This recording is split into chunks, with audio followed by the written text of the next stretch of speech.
Today, I'm basically going to tell you everything that is in my new book, Doctor's Kitchen 321, bar the recipes. That would make for a very interesting podcast, me just reading out ingredients lists and methods. I'm basically going to tell you about everything to do with 321 and what's in the book. The chapters, a description of what's in the chapters, pretty much everything. Much to the horror of my publishers, HarperCollins, you're probably thinking, what on earth are you doing pretty much reading out your book to all your podcast subscribers? Why would you do that? You've been working on it for 2+ years. But the crux of it is, the mission is to get everybody eating Doctor's Kitchen meals every day, at least one. It's literally to get 10 million people to eat Doctor's Kitchen meals every day.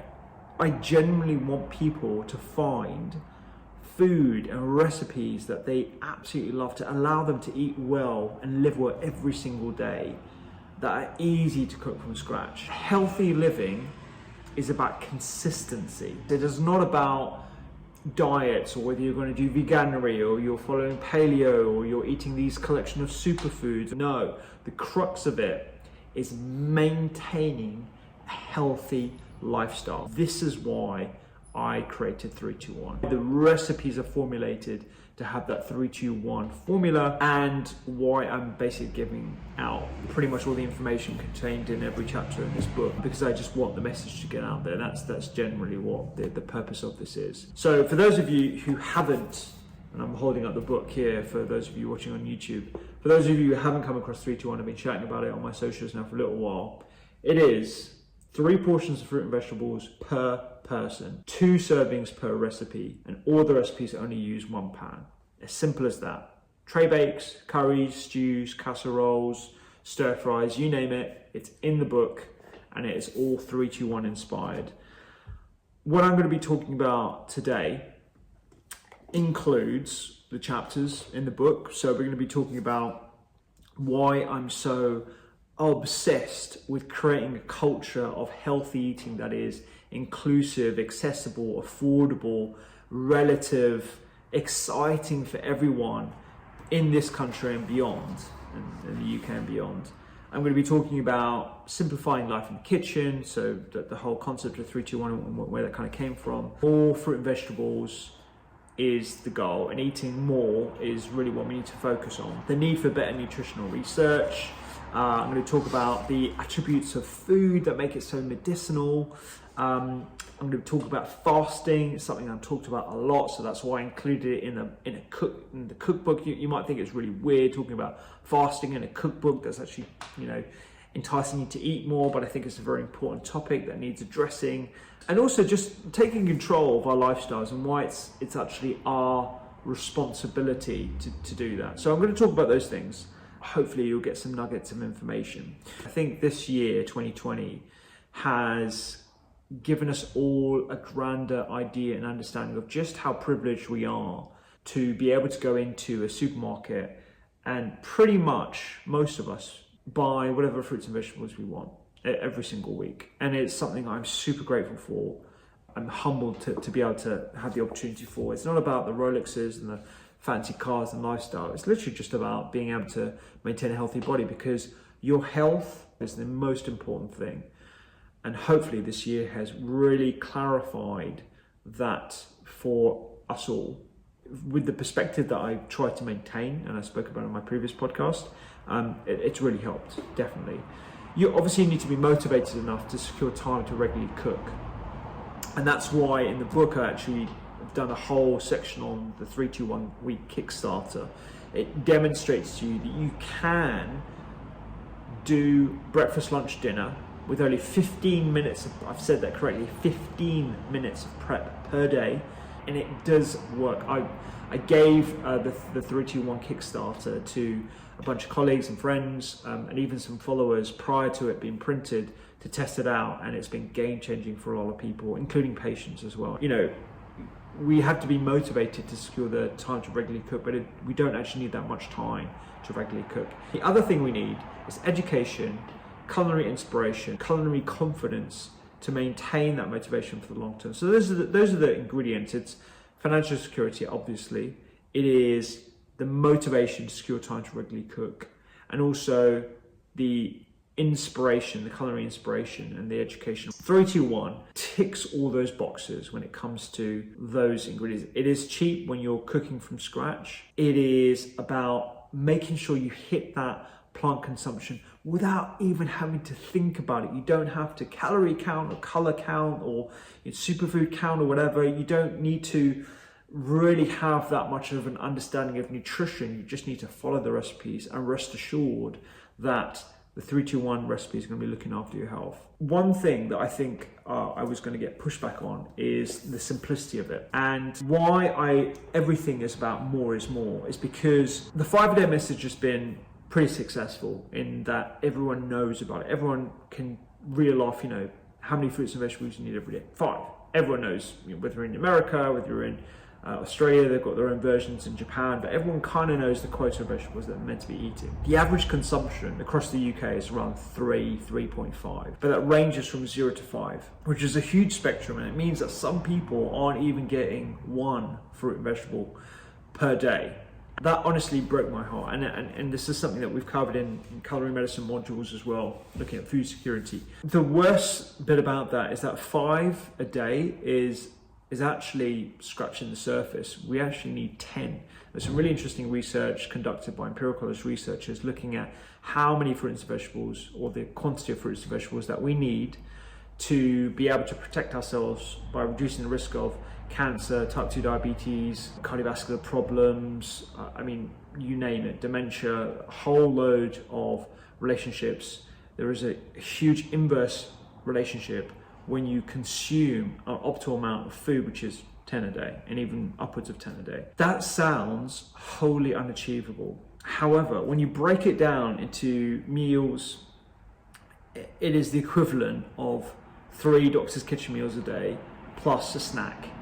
And when you reduce the effort and the hassle of cooking those 3 Doctor's Kitchen meals a day into only using 1 pan, making rigorous use of leftovers like I've done in a 3-2-1 week Kickstarter, and having a snack of fruits or nuts or whatever, it makes it a lot more manageable. And this is where we should be aiming. We should be as aspirational as we can when it comes to protecting our health and trying to reduce the risk as much as possible of ill health. Lifestyle related diseases are the biggest killers, and this is something we need to really focus our resources on. So that's why more is more, and actually consuming fruits and vegetables is, yes, a very simple strategy to improving the health and the livelihoods of millions of people around the world, but it is achievable. The other thing is the simplicity of it, I think, is quite jarring for a lot of people.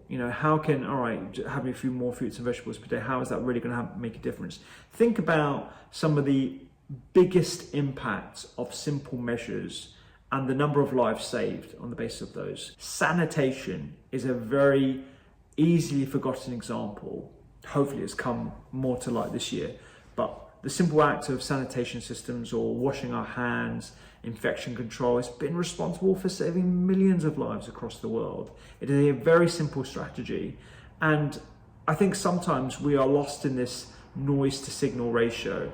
I'm talking about the noise of sometimes misinformation and too much information, and the signals, which are the things that we actually need to hear.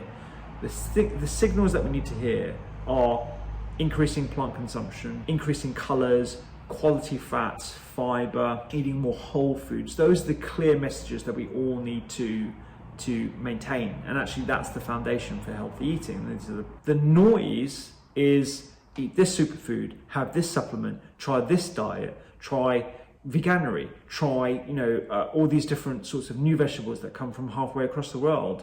What about fasting? Like all these different signals here, all these different noises here. This is what clouds the core signals that we all need to hear.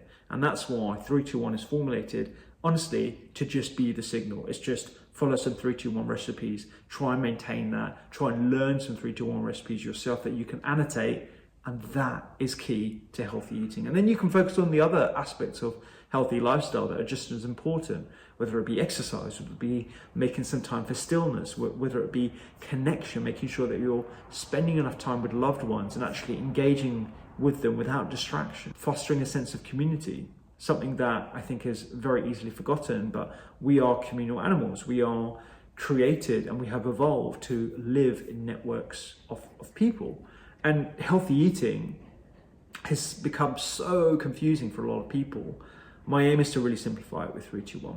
That's what I'm going to say about that. Nutritional research. So I talk a little bit about nutritional research and why in many ways it's flawed. So the quality of nutritional research is always going to be low because we are relying on the lower standard, the lower types of rigorous studies, observational studies. We have something called the hierarchy of evidence, and a lot of the nutritional research is of the lower end of the scale. And despite the thousands of people that can be used in observational studies, it still doesn't negate the fact that it is very hard to tease nuance from those studies. And so you can have thousands of people on with vitamin D levels that are subpar, and there isn't that much of an effect that's borne out by vitamin D supplementation. However, there are so many other things that could be going on, so it's very, very hard to tease that out. The expense of doing the higher grade trials and the amount of time that it would take is huge, and that's why generally there isn't an impetus to do that, and there isn't the financial incentive to do that.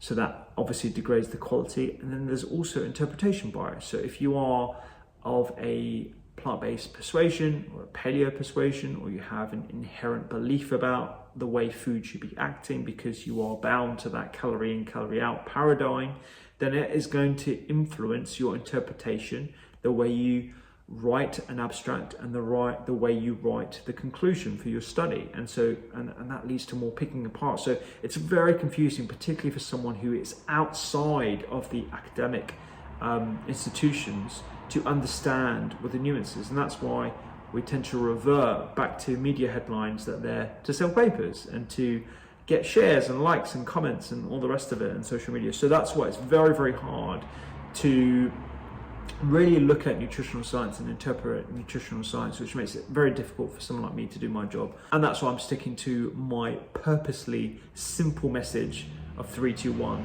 Get more fruits and vegetables into your diet, and all the quality fats, fiber, colors, diversity, whole foods I've taken care of, because I've formulated the recipes to be as impactful as possible from a nutritional medicine perspective. And I know it sounds a bit too easy, but the more vegetables in your diet, the better general health outcomes. It should be really clear if you've been a listener or an avid follower of the Doctor's Kitchen for the last 4 or 5 years. It is pretty clear we need to have more fruits and vegetables in the diet. I'm not vegan, I'm not vegetarian, but 85 to 90% of my diet is plants, and so should most of ours. The other thing I think it's pertinent to talk about, quite honestly, is it's our responsibility. We cannot rely on the food industry to provide these solutions for us, which is why you've got these weird examples of what counts as a portion of your 5 a day. A can of spaghetti is technically one of your 5 a day because it has tomatoes in the sauce. Really, when you look holistically at the product, it's got added sugar, added salt, refined flours, a number of different fillers. It is really against the spirit of what counts as one of your 5 a day. This is why we really need to take responsibility for cooking from scratch as much as possible to maintain our own health benefits and our own health attributes, because you cannot rely on industry to do this for you. It's not me being conspiratorial or whatever you call it. It's genuinely our responsibility. I've also put in the book some examples of what portions look like. As you can imagine, because of mass and weights, it's vastly different. So a portion of chickpeas is going to look completely different to a portion of watercress, which is going to be mountains of food. And in the formulation of the recipes, I had to be quite mindful of that, because you can't just whack in 3 portions of fruits and vegetables for everything, because some of them look vastly different, and you'd just be munching on a huge bowl full of salad leaves, and that's not what 3-2-1's about. It's about enjoyment of food, variety, exciting food, all the sort of culinary instincts that I have.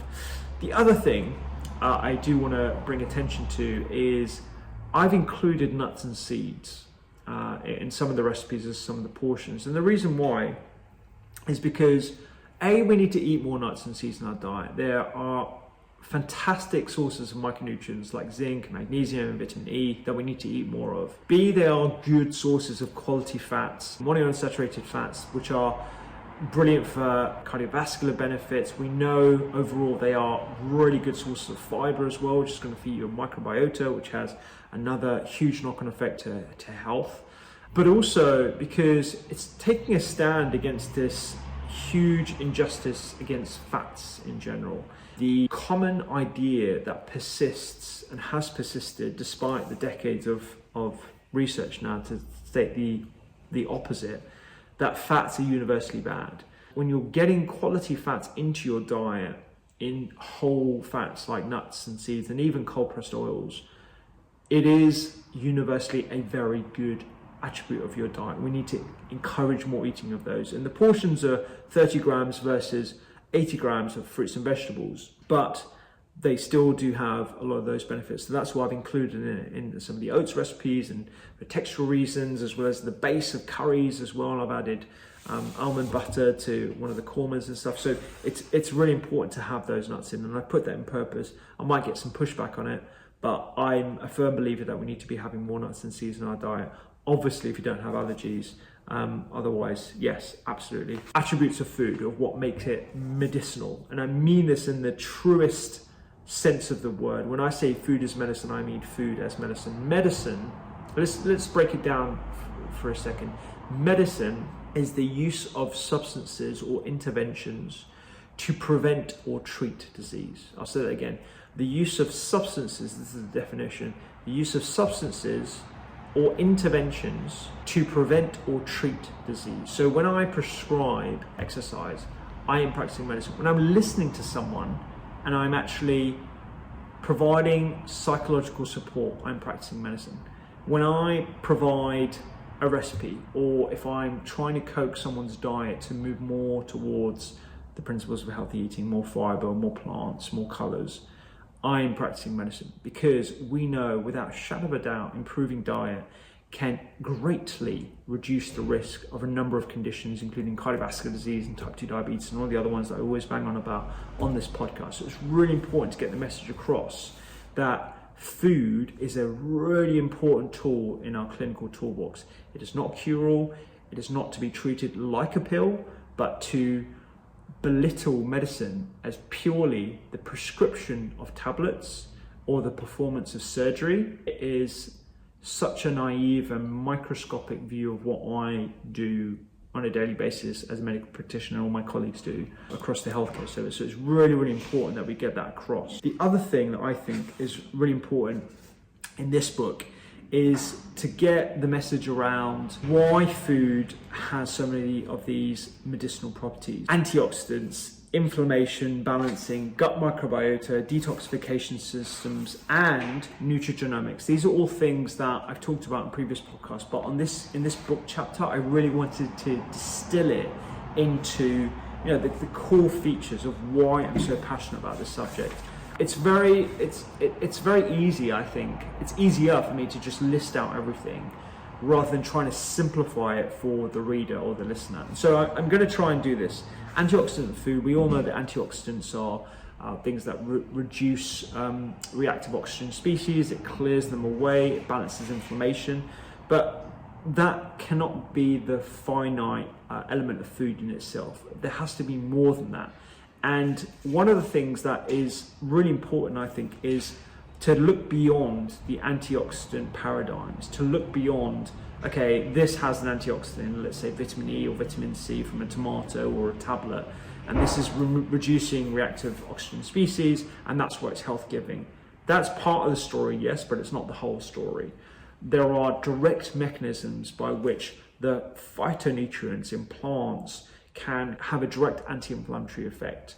There are nutrigenomic reasons, so there are ways in which food can change the expression of genes, not the sequence, but the expression of genes, such that it has a beneficial effect on the host, i.e. the person consuming that. There are inflammatory reasons, so inflammation is something that I talked about a lot in my previous book about beating inflammation, what inflammation is. Inflammation is one of the most important aspects of our evolutionary processes. It is critical to our biology to be able to mount an immune response, which has inflammation as its core arm. But it's the imbalance of inflammation, i.e. the excess of low-grade, something described as meta-inflammation, that sort of hangs around and causes very vague symptoms: pain, brain fog, fatigue, lack of energy, sometimes skin issues, sometimes it erupts in different ways, gut problems.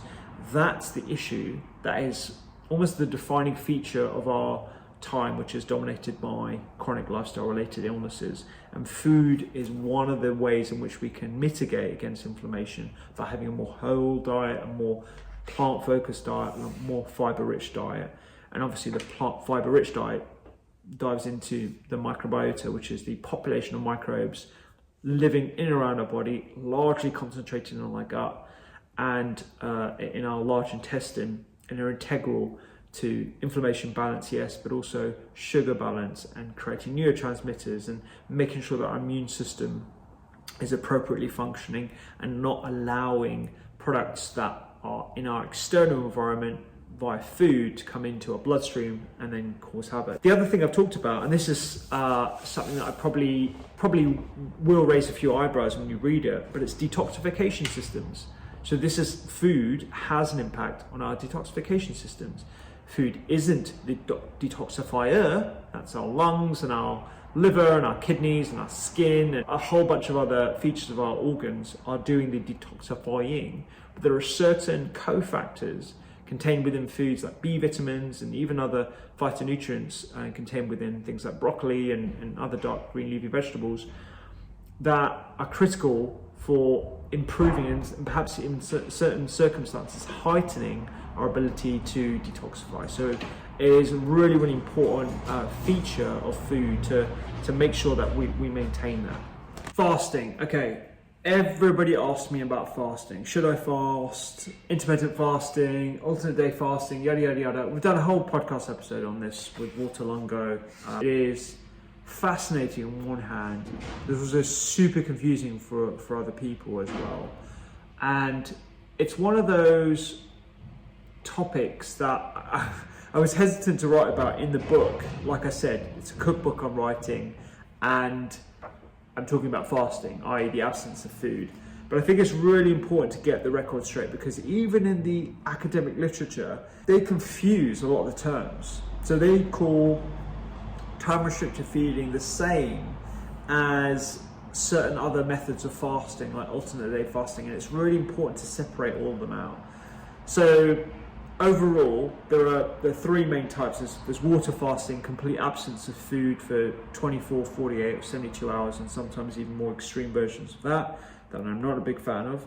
There's intermittent fasting, which is a very vague term that can incorporate things like time restricted feeding, where you're only eating for 8 hours in a day and then fasting for 16 hours, but also alternate day fasting, which is where you do a calorie restricted diet for 2 days, let's say, less than 500 calories, and for the rest of the time you're eating 2,000 calories per day. And there are a number of different mechanisms by which all these different methods of fasting can work.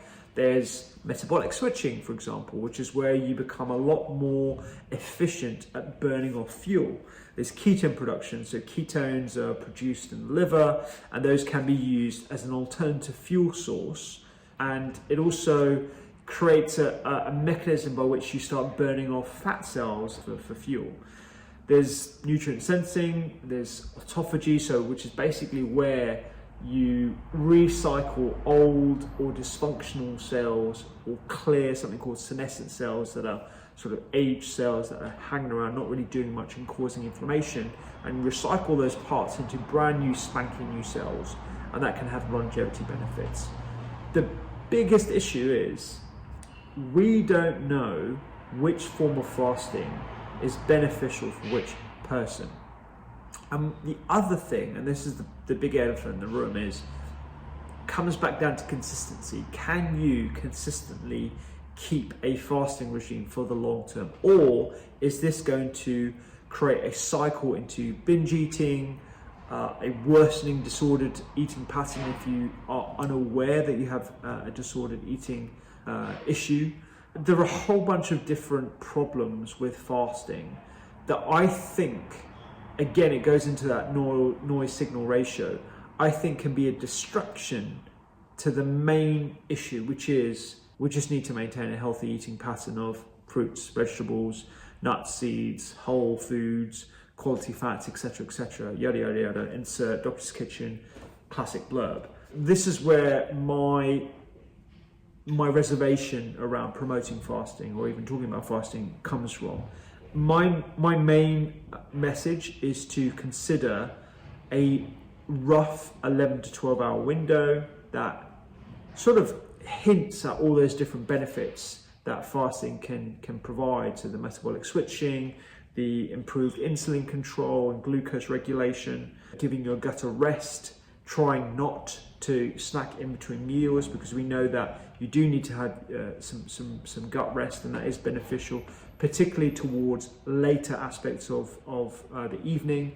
These are all attributes that I think can be achievable in just an 11 to 12 hour window of eating. So really, really easy to maintain, something that I personally do as well. And I just think, it's better than a rigid way of looking at fasting where you have to fast for, 24, 40 hours, you have to count, or, things that I just think are a distraction to the other lifestyle means that will yield 80% of the benefits versus the extra potential of what fasting can offer. That's my 2 cents in it. And I've written about it in the book in a bit more detail as well. Where do we start with this?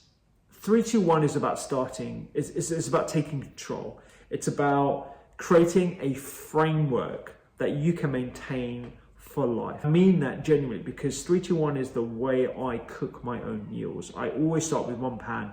I concentrate the flavors into that pan. I add the nuts and spices and seeds and all the rest of it into one pan. So you're getting all those toasted, the caramelization, that all concentrates in one pan. So you're actually getting some culinary benefits as well as the health benefits and the mindset benefits of 3-2-1 as well. To wrap up, I want everyone to feel as vibrant and as energetic as everybody can do when we eat and live well. And whether that's through the different mechanisms that I've described through food, by improving our microbiota, increasing the antioxidant load of our meals and nutrient density, detoxification systems, inflammation, glucose balance, all the mechanisms by which food has medicinal properties. For me, it's about creating a culture of healthy eating every single day. And that's where 3-2-1 came about. It's to make it as effortless as possible to eat well, making it more simple than ever to eat well every single day, to remind us of the beauty of food and the medicinal effects of eating well, and to remember flavor as well as function. If you have the book, I sincerely hope you enjoy it and share it with loved ones. And honestly, take pictures of it, share the ingredients with your friends. There's a QR code on every recipe where you are able to pull up a list of the ingredients on your phone, so you can shop them online or go to the store in the normal way with the digital list. Honestly, I don't care if you don't buy the book. I just want you to make the recipes, because 3-2-1, I imagine, is going to help so many people eat well every single day. Don't tell my publishers this, but my mission is to get 3-2-1 methods and formulas into as many people's hands as possible. And making up your own 3-2-1 recipes as well, I think, is a really good way of permeating culture such that healthy eating becomes the norm. It becomes the default option. And that's what the Doctor's Kitchen is all about. Making healthy eating easy every day. That's my pitch for 3-2-1. I hope you enjoy the recipes. I sincerely hope you enjoy the book. I've given you most of the information in the front end anyway, so you can just get stuck into the recipes. Do send us messages, do share it. I'd love to see your recreations of the food, and any improvements to it as well, send them my way. And what you think I should be doing next. I mean, there's a few things that we're doing within culinary medicine, trying to tackle food insecurity, as well as educational issues within the medical health system and nursing health system. Nursing education system. But 3-2-1 is sort of my gift to as many people as possible. And throughout January, I'm going to be doing live 3-2-1 recipes every Monday to Friday at 6 p.m. So make sure you're following on social media. It will be on YouTube, Instagram, Facebook. So do follow along, make some 3-2-1 recipes with me, and create it such that we don't ever have to choose or follow a diet ever again. It's 3-2-1 is the norm.